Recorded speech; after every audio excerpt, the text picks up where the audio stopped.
Hello everyone! Good evening and welcome to your Evening Glass of Art. Here is Camila and Katia! Hello guys, today our topic will be about Art Expos. What do you know actually about the Art Expos? If you have any experience of taking part, please let us know. And in today's video we will tell you about the types of the Art Expos, how to submit to the Art Expo, what are additional information that you will not find in internet but you need to be aware of it before you go, and a lot of other interesting information that you will not find in the art galleries or in the art newspapers. Yes, that is correct. We'll be also talking about the costs of participation and what you can expect from such an expo. Yes. And basically, you will learn about a lot of things that no one will really mention to you, because this is just knowledge amongst the people who did participate and exhibited at such expos. Yeah. Okay, so let's start then. Yeah. Okay, so what is an expo? Well, an expo basically is like a festival where you have like a huge amount of people who are presenting their works. Well, there are two different types of expos, because one of them that I'm mentioning now is a commercial type of art expo where you have many exhibitors who are artists usually, but you can also have art collectives that are participating together, or you can also have a gallery that is representing a number of artists at their booth. So there are like three different types of participants. And if this is a commercial type of expo, well, you can expect huge crowds of people who will arrive. But then again, also the price range of products that are presented at a commercial type of expo is usually much lower compared to, for example, a high-end type of expo, where you have a selected number of artists or galleries. And also that means that the space is a little bit smaller, but at the same time, you also have an elite group of clients. So the target audience is completely different compared to the normal, let's say, client that you meet on the street. So, and these are usually invitation only, and they are paid for. So you have to actually pay in order to see the artworks that are being presented. So yes, those are two different types of expos. So you have to make a decision, which one would you like to participate in? And also take into consideration that not all expos will allow solo artists to exhibit. Many of them, for example, Art Basel, which are high-end, but at the same time they're also very much commercial. It's a combination of two. They do not allow solo artists. You have to be represented by a gallery in order to showcase your works there. This is how this takes place. And then you have an example of a high-end expo, such as Art Expo, which takes place in Hong Kong every 2 years. And then you have a smaller amount of exhibitors, but then also you have a very selected number of guests who show up, and usually those are people with very good jobs and high positions in society. And let's not forget that in Hong Kong, we have one of the highest numbers of millionaires and billionaires worldwide. So, how to actually take part in the art expos, and where to find information about it, and how to get there. First of all, you should find the art expo, and each expo they are having deadlines of submissions. There are two types of submissions. One, you can send information on the email. Another one, you will submit the form. It can be your portfolio, your artworks. It depends on the organization. So you need, if you have found the advertisement or the information about the art expo that will be, please check the deadline when you can submit. Usually it's around, I think, even a few months or even half an Yes. hour in prior. Usually. Because, yeah, they need to organize everything, find a place, and so on. So take care about the deadlines. Not to have the situation like I had. I found a nice opportunity to send my submission, and then, okay, the deadline is over. I cannot be in the part. So when you are submitting your works, please take care of the photos that you are sending of your artworks. They should be in really good quality, in high resolution, but at the same time they shouldn't be very heavy. Be noticed that the websites of the galleries where you will submit the form, they will put which size of the image they are required. If you will send them the highest quality of your artworks and it will be super heavy, they just like physically will not be even able to open the email, because sometimes their internet connection won't even allow them to do it. Exactly. So that's what you need to know about the submissions. Where to find information about Art Expos? There are a lot of different websites that are making like advertisements and open calls for the exhibitions and Art Expos as well. So you can find in the internet the open calls and find information about the expos. Exactly. Yes, this is very, I think, valuable information, Katia.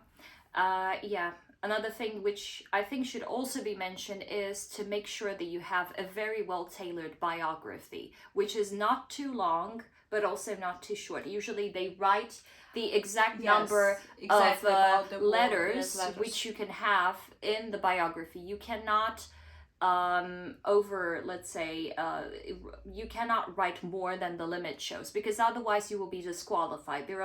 They're very strict when it comes to the process of qualification. But once you actually do qualify and you receive an email, congratulations, your submission has been accepted, this is when they will send you an email or a link to a website which will show you exactly what are the costs of participation. And on the website you get to select what size of booth would you like to have, and also what type of booth.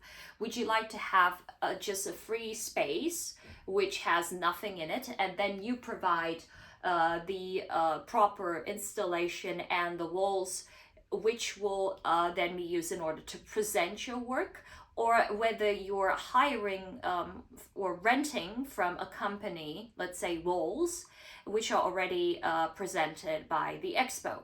And in that case, you need to make sure that you have the proper size, which will fit the amount of artworks that you want to present. Obviously, the cheapest ones are usually about $1,500 US. This is the usual cost of participation, and that's the minimum. But if you're participating in an expo like Art Basel, you can spend high range. Well, yeah. So this can be as much as 25,000 euro, for example, and that's one of the cheaper options when it comes to Art Basel. But those are prices which are for art galleries. And solo artists, as I've mentioned, they cannot participate in such an expo. The ones that they can participate are, for example, you can participate as an artist collective in affordable art fair, but like I said, this is a commercial type of expo, and you can also participate, like I mentioned before, in Art Next Expo. And I remember that when I paid, but that was already several years ago, I paid approximately 10,000 Hong Kong dollars, which is, to convert it into US dollars, it's about right now 1,500 US dollars. That was the amount that I had to pay as a participation fee. But obviously, like I said, the inflation is also causing the costs to go up for participation. So you have to take that into consideration when you want to choose the size of your booth. The one that I had was 6 square meters, and it included free walls. and it also included a desk and a chair. It was a minimum, or what was the minimum? It was the minimum. Yes, I had a very good booth in that respect, because right now I know that other expos, they only give you, for example, Do you remember less than square meters. Yes, we had like how much we have. When we were at Art Nordic, we only we only had one wall. And we had very little space. They didn't even provide us with chairs. We had to actually pay extra for the chairs. Yeah. We also had to pay extra for the lights. They didn't, I don't even think they provided lights. Actually, yes, about this we should tell that, Yes. guys, when you see the price, when the Art Expo is sending you the price, how much will be, how much you should pay for the wall or for the booth, you need to also be aware that there are additional costs. Like, for instance, they will tell you that additional lights are to be paid. Like it was in Art Nordic Art Fair, Copenhagen. like in Copenhagen. To have additional table, you need to pay. Yes. To have a table at all, you need to pay. To have the chair, you need to pay. To have the electricity, even to charge your phone, you need to pay. So you need to be aware about these costs. In general, to sum up, additional you will pay for Wi-Fi, can be as well, to have the internet, for the lighting, for the electricity, for the table, for the chair, and as well for the payment of card transactions. Yes. As remember, if you are going to another country, they have their own payment methods. About it, Camila will tell us a bit later. So these are additional costs. Besides of it, if you are going to take part in the International Art Fair, think about the size of the booth that you would like to have, amount of the artworks, and how you will transport them. You can send the artworks, but you should know that the cost of the transportations of the big size artworks can be approximate $2,000. So you need to know about it. So you need to transfer them, make the shipment to the expo and then back. Or you should do it by yourself, like in the luggages, like we were doing with Camila. So Yes. check the works and the sizes of your works, if they even will fit you into your luggage. Yes, if they'll fit in your suitcase, or if you can put them into a portfolio, which you can then take as additional luggage. Yes, but then we you did have it to. like this. Yeah, Yes. we did. I traveled with my graphics like this numerous times to different parts of the world, including South Korea, China, Australia, US, and so forth. United Arab Emirates as well. So whenever I would travel, I would always check with my airlines whether what would be the cost of an additional, let's say, luggage, and what is the maximum size that I can take with me, because that's a different story, because they do check these things at the terminal, and you have to make sure that you're not exceeding the sizes that they provide you, because otherwise you can pay an extra $300 fine just because you have exceeded, let's say, the size by a few centimeters. So you have to always remember that and check with every single airline that you take with you. Some airlines, they do it for free because, for example, you're already paying for the ticket, so it's included. Some of them do, some don't. So just make sure that you're not afterwards in trouble because of that, because it's not worth it. And also, now I think this is important to mention, as Katia already said, there are different payment methods in every single country. You should be aware of what is the local currency, obviously, but you also should be aware of how people pay in their local currency. Yeah, cash is not an option. I don't like cash in my for Well, me. I do not use cash if I'm going in Poland. Usually it will be a credit card. Yes. Yeah, well, it depends, Or- because some people, they do still pay with cash. Mm. It Usually, depends yeah. on which part of the world you're in.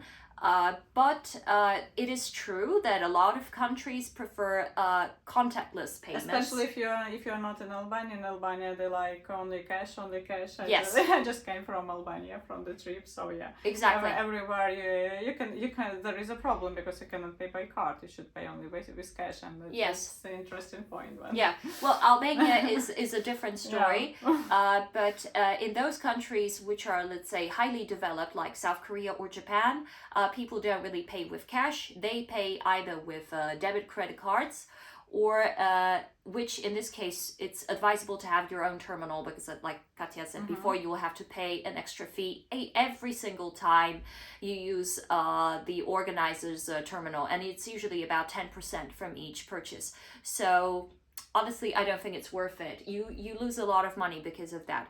It's better to make sure that you have the proper application which is used in that country. And for example, in South Korea, there's something called Kakao Pay. And in order to have it, you need to have a local phone number. So you have to buy yourself a SIM card, which is local. Okay, so as South a Korean. foreigner, you can do it. Yes, you can. But also, if you want Kakao Pay, you need to also have your own bank account in South Korea. It can actually be very easily done, by the way. It's not difficult. But then you need to come in prior and organize all this stuff. Yes. Or I would give you one tip. When you go, make friends with the locals who are exhibiting in this art fair, and then they can help you to pay. Exactly. This is one of the type, and it will be easier for you, and this way you will find some friends. Yes, that's true. Or you can share with them the profits. Then they'll be more willing to help you out. With, for example, Kakao. This is what I did recently, and I think it was a good idea because I was happy and my friend also had something out of it. So neither of us felt like we were being used. No, quite the contrary. We were both, let's say, satisfied. So yeah, definitely make sure that you have the proper application. Check it beforehand. Don't do it in the last moment. Make sure that you have all the information necessary in that respect. Yes. And one more tip about the transportation of the work. What I've done when I was going to Denmark, to Copenhagen, to the Art Nordic Art Fair. I had 3 artworks of mine in big sizes that I've put in the extra luggage. I had one normal suitcase, like 100 liters, where I put all my artwork. So I was trying to combine with the number, with the dimensions, to have everything fit in the luggage. And the artworks that I am having with the glass, as you understand that artworks that are fragile, that can be easily damaged. Yes. So I put them into the hand luggage. Wrapped directly with the foil, everything comfortable, and this luggage was with me as to put on the board. Yep. Yeah, it's important. If you have something very precious, make sure that you have it with you at all times. Don't put it into the main luggage because then it can be very easily damaged. If it's glass, it will be shattered because people who are dealing with main luggage, they don't care. They're just gonna throw your luggage wherever. For me, with cabin luggage and glass artworks, it's really worked really very well. Yes, exactly. Yeah, it's a little bit easier when, for example, you have graphics which are framed in mounts and there is no glass of, used. Then it's a little bit easier. You don't have to worry that much, but also you have to make sure that you have everything properly wrapped in bubble wrap and everything is stacked together in a way where it's not going to move inside the portfolio, because otherwise it could also get damaged and you could have like damaged mounts, which you don't want, obviously, because it doesn't look good then on the wall. But also when you're attaching your works, make sure that they're well attached to the wall, but that you're also not destroying the wall. Like, so in that respect, this is some personal advice from me when it comes to graphics. I use tack and I use a lot of it. And I also use Commando, which is great in that respect, that you attach it to the wall and it does not destroy the wall. And the tack can also be easily removed afterwards. You can clean the wall and there won't be a trace left. So just make sure that everything is well attached, because if it falls down overnight, it's not going to look nice and your work could be damaged. Yeah, be aware about this, that Art Expo are not usually providing you with hacks and the system of handling your work. You need to bring it with yourself. Yes. By yourself. That was we were having in Denmark. I have to bring the handling system of my artworks by myself because Exactly. they didn't provide. Unless sometimes they had do, but then only- they charge extra for that. Sometimes you can buy it from them. There wasn't No. even opportunity. They have Mhm. only as hacks that you can just put on the wall and that's Hooks. it. Hooks. Mhm. Yeah. Yes, and the rest is up to you. So I was running in the Leroy, Castorama's and so on, searching for the opportunities how I can fix my artworks. Yeah. If you're talking about artworks that are heavier than graphics. Yes, So, yeah. exactly. But because then obviously it's Yeah. better to use chains and hooks. Chains, yeah. But also make sure Chains that these were hooks mine, are hooks were mine. Everything was mine, and the small screwdriver. Yeah, it was good. I bought the one like the latest one is a Shan, and yeah, it helps. Helped. It didn't help us, but our neighbors, yes. Oh yes, that's right. Yeah, yeah. Yeah. Yeah, anyway, so this is something that you should definitely take into consideration, but don't try hammering anything onto the wall because then you're going to have to pay an extra fee for damaging the walls. So make sure that you have a system of hanging which does not destroy the walls. If you have hooks and you can suspend them from the top of the wall and have them attached, then it should be fine because then if you have a chain, you can then attach many different hooks to one chain, and as a result you can hang like 3 to 4 different artworks on one chain in line. That's what I did. Exactly, this is what you did, and it looked very professional. So just make sure that you have a system that does not destroy the wall. If you have sculptures, it's also good to have something which will allow you to have it, let's say, at the right height. So then you'll have to provide your own for example, Stands. cubes and stands, exactly. Yes. You have to make sure that you bring your own ones and make sure that they're light. If they're wooden and painted, they should be much better than if you were bringing metal ones, because usually those are the very heavy ones and then you have to pay extra just for transporting them. So it's always better to bring something which is light and easy to travel with. But yes, sometimes the expo does provide these things, but they do charge quite a bit of money for having stands and even, like we mentioned, just using a single chair in that respect.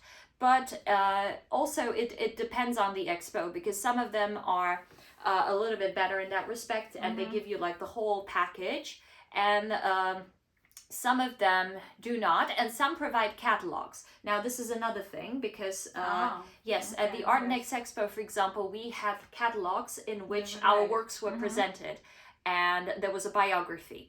And in that respect, I think that was very good, because everyone had a chance to read about every single exhibitor that was there. And then I'll order artworks later if they haven't bought it during the expo. Exactly, yes, good. Because there's like a catalog and there's a list of artworks available. And well, I know that there are usually also profiles online where you can find out what kind of artworks belong. At the Art Nordic Expo, each of us had their own profile online. Yes. So that was good, because then the people who were the audience, they were able to see what kind of works we were presenting beforehand, so they would be ready and they would know who to approach months before the actual festival was taking place. About what I would like to mention about the expos. When you will search in the internet, you will see plenty of options, and before to apply or agree to take part in this art fair, please check before the organizer the information about the art fair and read opinions about the artists. Yes. Because nowadays there are a lots of situations when you have exhibition or expo or art fair, and this is party only just for the artists. What the organizations do is they are just putting advertisement directed on the artist. So you pay it, and it's not well informed in the mass media in this local city that there is an art fair. Yes. So sometimes there are like not even a lot of clients that are visited, and in fact you are just investing money in nothing. You need to be aware that taking part in the art expo is always risk. There are huge costs as hotel, even food, transport of the works, transport of yourself. Yes, exactly. Cost in it. So you need to know that it can be you will be in minus, or it will be very expensive travel. Yes, it's true. I usually would pay around $5,000 in order to exhibit for the overall, let's say, expenses. But I know it can be way more than that. This is like a minimum that you pay in order just to participate, and then you have you don't really have like a guarantee that you will make all that money back. Yes, you can either be on a zero, which is good, by the way. If zero is good, zero is actually good. Minus, yes, but usually you're on the minus. So then it's more about exposure and networking, meeting the proper people, and also meeting clients who might return to you in the future. However, if you're traveling abroad thousands of kilometers, well, the chances of you being, let's say, bought by the same people are zero, basically. They're not going to buy your works from you unless you travel there again. But then again, you'll have to invest money just to travel there. So, for example, when I traveled to South Korea, I made a few mistakes. First of all, I did not check my target audience, and that was a mistake because I just assumed that since there are so many people there, it should be easy to make all the money back.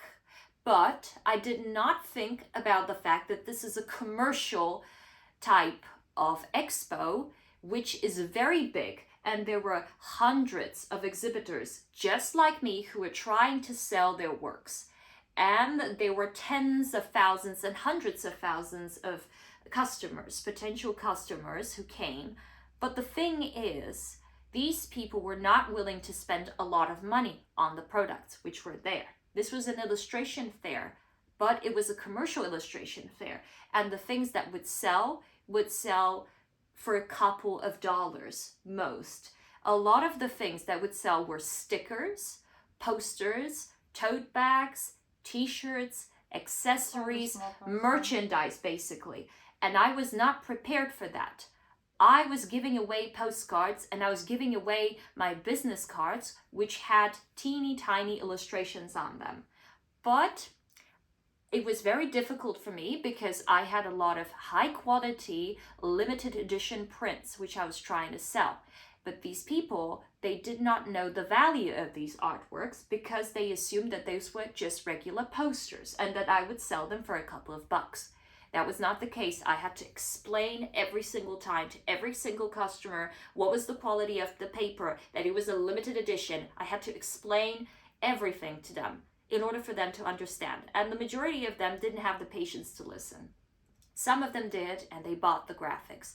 But it was quite difficult, and also I had to really cut down the prices because artworks in South Korea, well, the prices are low compared to European countries. Yeah, and I had no idea. And how much your works calculate really good. Yes. How much should your work cost for you to be able to earn something and check the local prices on the market. So for your things, for the things that you are doing, for the artworks that you are creating, not to be super expensive or super cheap, because neither that nor another option is good. Yes, exactly. So if you're trying to exhibit at affordable art fair, make sure that you have a lot of artworks which are cheap, and then you can easily sell them and you don't lose money on it. Yeah. If you're taking a part in a high-end expo, then it's even enough that you sell one artwork, but let's say for 10,000 euro, and you're good to go. But this is a different clientele, and this is a different type of expo. So just make sure to check what kind of target audience is going to arrive at the expo that you're participating in. And check information about the expo, additional information. Is it worth it? Where actually you can find information about this expo. If there is no information or limited information in the internet or in other kind of media, Yes. then it's better to think about 2 times, 3 times, 3 10 times, times yes. Before you will take part in it. Yeah. As we had with Camilla's situation in Nordic Art Fair, when we were going there at the same time, there was another art fair just for the galleries. I don't remember the city. I think it was For the galleries. for the galleries. Yes. Are you where talking- where all the art curators and galleries went at the same time? We just Are you had talking in about Thailand. Frankfurt? I think yes. I think it was Frankfurt. Yes. Yes. So there was an expo which was taking place simultaneously Yeah. in Frankfurt, and all the art galleries and all the people, they traveled there, and they were selling their products right there. So as a result, all the art curators, all the art dealers, they were went gone. There, they Yes, were gone. they were gone. They were Yes. not in Copenhagen. Our audience were just ordinary people Yes. that came there and could buy our works. Yes. So some of us were lucky, some of us Yeah. weren't. I was very lucky when it comes to Copenhagen. I must admit that, because I made enough to actually make a little profit. So I was very happy with the clientele. But then again, my graphics were, in terms of style, they were close to the Scandinavian, let's say, aesthetic. So that was one of the reasons why the people really did appreciate them. And another thing is, in Scandinavian countries, people tend to pay a little more for limited edition graphics and high quality products. They don't just take things for granted. In Asian countries, it's quite the opposite in that respect. Unless, like I said, you have a specifically curated show where you have a selected number of people who show up, and then they have to actually pay for the entrance. Those are usually the more serious buyers. But otherwise, it's just mass-produced, let's say, mass-produced artworks and products. Yeah. But anyway, the experience of taking part in this kind of expos is really great. Oh yes, no, Like you get the to meet a idea- lot of great people. Yes, you meet a lot of great people. Great you artists. go there, you make friends. Yes. You travel. It was good. Business Exactly. and travel. Yeah, Business that's and what we travel did. is like the best combination. Yeah.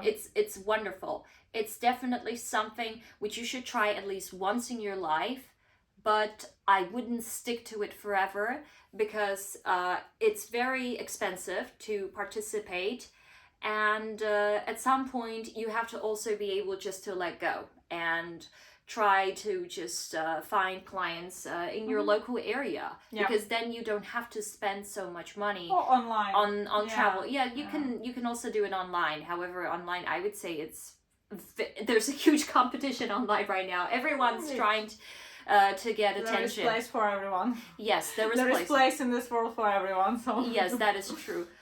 Okay, well, so thank you very much, Katia. Thank you. It was a Thank you, pleasure Kama. talking to you. And thank you guys for watching. And if you have any further questions, or you would like us to talk about something else next time, please let us know in the comments below. And please like this video if you did enjoy it. If you have friends who would like to participate in expos, please share this video with them as advice from 2 people who have the experience. Yes, we already tried it. Yes. So subscribe to our channel and wait for our next videos. We would really appreciate your opinion and about our today's video. Was information useful for you? What do you like maybe to hear in the next videos? So we are waiting for your feedback to us. It's really important. Yes. As everything that we are doing and all the videos that we are putting in just for you. Yeah, because you matter. Yeah. You matter. You are ones who matter. Exactly. Bye. Bye.